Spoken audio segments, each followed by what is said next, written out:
네, 확진자가 다시 증가 추세인데요. 코로나 상황 전문가와 짚어보겠습니다. 천은미 이대 목동병원 호흡기내과 교수 모셨습니다. 안녕하십니까? 안녕하세요. 어서 오세요. 이제 며칠 뒤면 우리 일상이 많이 달라질 것 같습니다. 백신 패스가 도입이 되는데 일종의 무슨 통행권 이렇게 봐도 되는 건가요? 그렇죠. 일종의 예. 통행권인데 사실 패스권이라고 하니까 국민들이 나는 불이익을 받나 보다 생각할 수가 있습니다만 우선적으로 최소한으로 백신 패스를 적용할 예정입니다. 우리가 이제 이 그룹으로 알려져 있는 이런 그 노래방이나 목욕탕, 실내 체육시설하고 상그룹인 유흥업소, 경마장, 카지노 같은 예. 5곳에 대해서 백신 패스가 도입이 되기 때문에 이런 2그룹의 3그룹의 어떤 고위험 시설은 우리가 백신을 접종하지 않은 분들이 만일 이용하게 될 때는 사실 감염 위험이 높은 곳입니다. 그렇기 때문에 대부분 이 백신 패스가 영구적으로 가는 것이 아니고 코로나가 안정될 때까지 예. 일시적이기 때문에 그 기간 동안은 이 미접종자라든지 접종이 완료되지 않은 분, 18세 미만의 접종을 하지 못하는 청소년은 이용을 자제하면 될 것 그냥 같습니다. 식당 가고 장 보고 이런 거는 관계가 없는 거죠? 그렇습니다. 마스크를 착용하는 공간에서는 우리가 고위험 시설에 분류가 안 되기 때문에 예. 네, 충분히 아무나 할 수 있습니다. 예.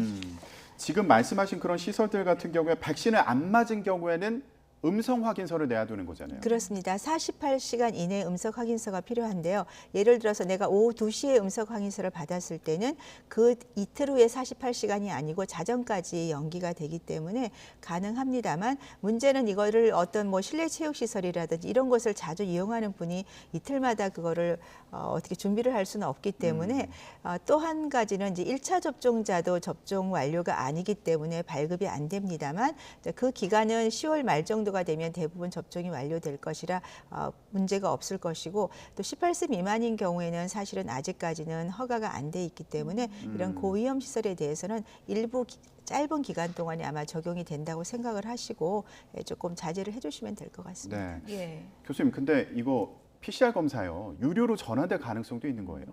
이제 PCR 검사의 이제 수요량이 많아지면 가능성은 있습니다. 우리가 초기에 PCR 검사가 원래 유료였어요. 많은 분들이 잊어버리셨는데 네. 그래서 제가 그거 좀 무료로 해주거나 건강보험 적용을 좀 해주면 검사를 좀 많이 받을 수 있겠다 예. 여러 번 말씀을 드렸고 어느 순간 다 무료로 됐기 때문에 다 무료라고 이제 생각을 하시는데 이제 위드 코로나로 가게 되면 백신 접종을 많이 했기 때문에 PCR 검사 자체를 이제 줄이겠다는 의미거든요. 하지만 미접종자들은 이런 고위험 시설을 방문하게 할 때는 이제 그 검사가 필요하다 보니까 이제 일부에서 이제 정부에서 조금 유료를 검토를 하고 있는 거지 아직 확정된 건 아니라고 생각합니다. 가격이 낮지는 않았던 것 같은데요. 굉장히 제가 듣기에. 비쌌습니다. 제가 어. 알기로는 10만 원이 넘는 걸로 알고 있었기 예. 때문에 만일에 유료로 전환을 하더라도 비용 자체는 정부에서 조금 적게 받으셔야 되지 않을까. 그리고 아마 일반 의료기관에서 이걸 검사를 할 수 있게 하기 때문에 네, 그러한 점도 고려가 돼야 될 것 같습니다. 백신 접종을 좀 유도하려는 건 아닌지 그런 뭐 효과도 기대를 하는 것 같아요. 네, 일본이 그런 효과도 기대를 하겠지만 아마도 이제 PCR 검사 자체를 이런 임시 선별소나 이런 곳을 이제 축소를 할 예정이기 때문에 네, 그러한 영향도 있는 것 같습니다. 뭐 미접종자는 어쨌든 지금 우리가 생각하는 거 이외로 상당히 좀 불편한 점도 많을 것 같고요. 또 부득이하게 못 받는 분들, 예를 들어서 뭐 말기암이 있으신 분들, 네. 예를 들면 그런 분들 이제 그런 분들은 이제 본인이 무슨 병을 앓고 있다 이런 거를 진단서를 보여줘야 되는 방식인가요? 어떻게 되나요? 이제 18세 미만은 지금 공식적으로 백신을 이제 접종을 못하는 경우고 그리고 우리가 말씀하신 암이나 이런 투병하시는 분들은 진단서를 받아오시면 됩니다. 예. 지금은 항암 치료 중이기 때문에 백신을 맞기도 어렵고 맞아도 효과가 떨어지니까 끝나고 맞겠다.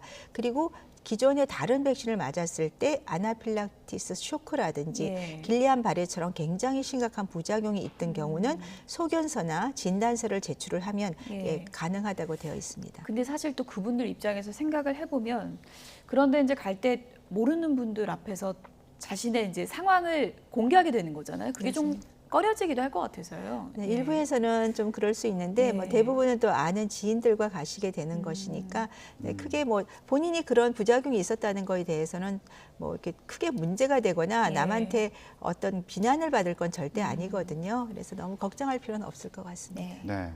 자, 이 백신 패스를 도입하는 게 한편에서는 미접종자를 보호하기 위한 조치다 이렇게 얘기하기도 하지만 또 일부에서는 이런 자유롭게 출입할 수 있는 권리를 제한하는 거다 이렇게 얘기하기도 하거든요. 그래서 궁금한 점들을 저희가 좀 정리해봤는데 하나하나 좀 짚어볼게요.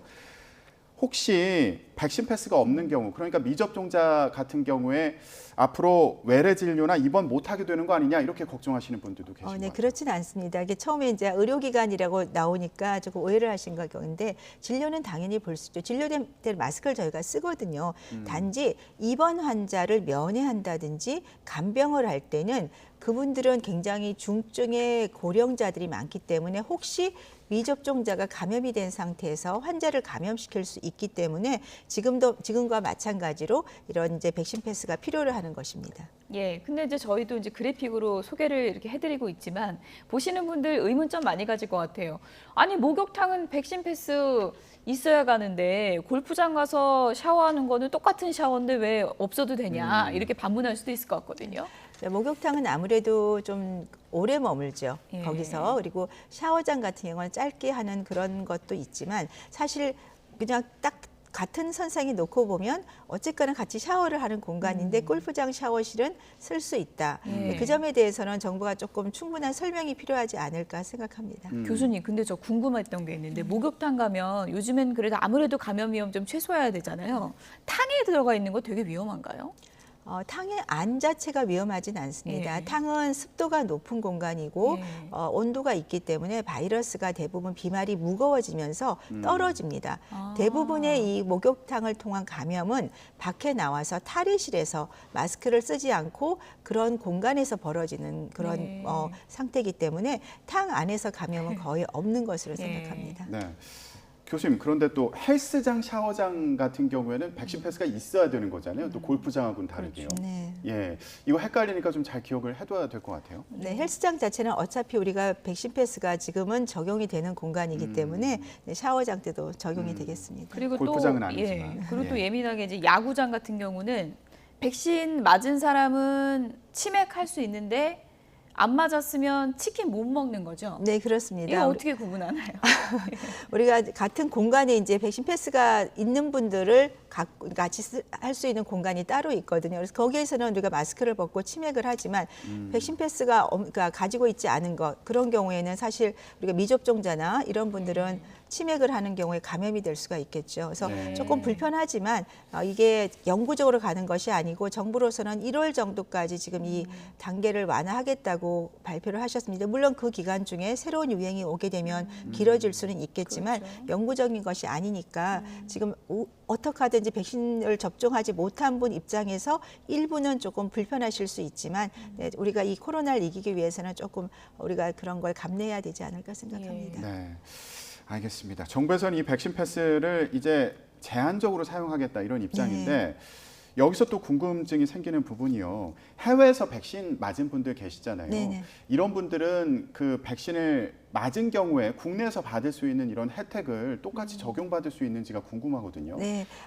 사실 10월 전까지는 해외에 접종한 것을 인정을 안 해줬었어요. 그래서 어제도 보셨지만 4번 맞으신 분이 계시다는 거고, 그러니까요. 저도 그 전에 여러 번 그런 어떤 상담을 받았어요. 미국에서 이미 2번을 맞았는데 국내에 들어오니까 다시 맞아야 된다는 거죠. 혜택을 못 받으니까. 그렇죠. 그런데 10월 7일부터 이제 격리 면제서라든지 해외 접종 증명서, 신분증이 있으면 보건소에서 이제 그걸 받으실 수 있고요. 지금은 이제 10월 20일 정도부터는 해외 증명서만 있으면 보건소에서 앱에 설치가 되기 때문에 백신 접종 증명서를 받을 수 있습니다. 네, 이제 당장 이제 백신 패스 보여주고 어디 들어가는 그 일상이 이제 며칠 뒤면 시작이 될 텐데 그렇습니다. 이 백신 패스의 유효 기간을 놓고도 여러 가지 의견이 있는 것 같습니다. 교수님은 개인적으로 어느 정도가 적당하다고 보세요? 이스라엘 같은 경우는 부스터를 하면서 6개월로 지금 하고 있는 걸로 알고 있는데요. 사실 너무 짧습니다. 그렇죠. 그리고 이 접종을 했을 때 이게 얼마나 갈지 단지 이제 6개월이 지나고 7개월이 들어가면 파이저나 모더나 같은 경우 한 50% 정도 예방률이 떨어지는 걸로 나타나면서 6개월로 지금 지정을 한 것 같은데요. 예. 부스터를 맞는 경우에는 사실은 이 중화항체나 항체 효과가 수십 배가 올라갑니다. 그렇기 때문에 그 효과가 얼마나 지속될지는 알 수가 없고 그 부스터의 어떤 백신 패스의 유효 기간은 앞으로 연구를 통해서 필요하다고 생각을 합니다. 저는 개인적으로 2차 접종까지 완료한 경우는 우리 몸에서 이 면역을 충분히 활성화할 수 있는 그런 준비를 하고 있기 때문에 예. 백신 패스는 일시적으로만 아마 적용이 되고 예. 또 우리가 감염이 되면 지금 문제가 이제 그런 돌파 감염으로 중증자가 발생하기 때문에 백신을 추가 접종을 하고 네. 있는데 고위험군을요. 치료제가 정확한 타미플루 같은 치료제가 나온다면은 굳이 그렇게 계속 부스터를 맞을 필요는 없기 때문에 앞으로 수많은 연구자들이 연구를 통해서 좋은 치료제도 개발이 된다면 네, 그 기간은 뭐 그렇게 길지 않은 기간 내에 부스터 역할을 설명할 수 있을 것 같습니다. 네. 교수님 그런데요. 이제 단계적 일상회복 시작이 며칠 안 남지 않았습니까? 네. 그런데 오늘 확진자 현황을 보면 2,000명 가까이 나왔거든요. 이거 괜찮을까요? 지난주보다 조금 늘었습니다. 그러니까요. 그것은 아마도 지난주에 이제 11월부터 단계적 일상 회복을 들어간다는 그런 것 때문에 조금 국민들의 각성이 약간 떨어진 것도 있고 실제적으로 식당이나 이런 곳에 가보면 그러니까 같이 음주를 할 수 있는 공간은 상당히 많은 분들이 오랜 시간 식당에서 음주를 같이 하고 또 많은 모임도 갖고 또 뭐 할로윈 대위에 굉장히 예약도 그러니까요. 많다는 얘기가 있어서 아마 앞으로 이런 식의 경각심이 완화가 되면 확진자가 늘 확률은 매우 많습니다. 우리가 아무리 백신 접종을 했다고 하더라도 지금 70% 정도 되시는데 나머지 1,000만 명이 넘는 미접종자들이 있고 접종하신 분도 6개월이 지나신 분들이 대단히 많고 지금 추가 접종 부스터에 대해서 예약자가 많지가 않습니다. 예. 그 말은 우리가 부스터를 해야 되는데 고령자나 60세 이상 기저질환자분들이 내가 그걸 왜 맞아야 되는지에 대한 아직 확실한 확신이 없는 거예요. 그 점에 대해서 정부가 과학적 근거를 가지고 브리핑 시간이나 언론을 통해서 이런 자료를 통해서 부스터를 맞으니까 정말 효과가 좋고 고령자 기저질환자를 예방할 수 있더라. 이런 결과를 좀 알려주시면 예. 아마 예약자가 좀 늘 것이고 물론 그 사이에 부작용이 있는 분들은 좀 고려를 하셔야 될 것으로 생각합니다. 네. 일상으로 가더라도 일상에서 지켜왔던 방역 수칙은 함께 가야 된다는 것도 네, 우리가 좀 그렇습니다. 기억을 해야 될 것 같네요. 천은미 이대 목동병원 호흡기내과 교수였습니다. 고맙습니다. 감사합니다.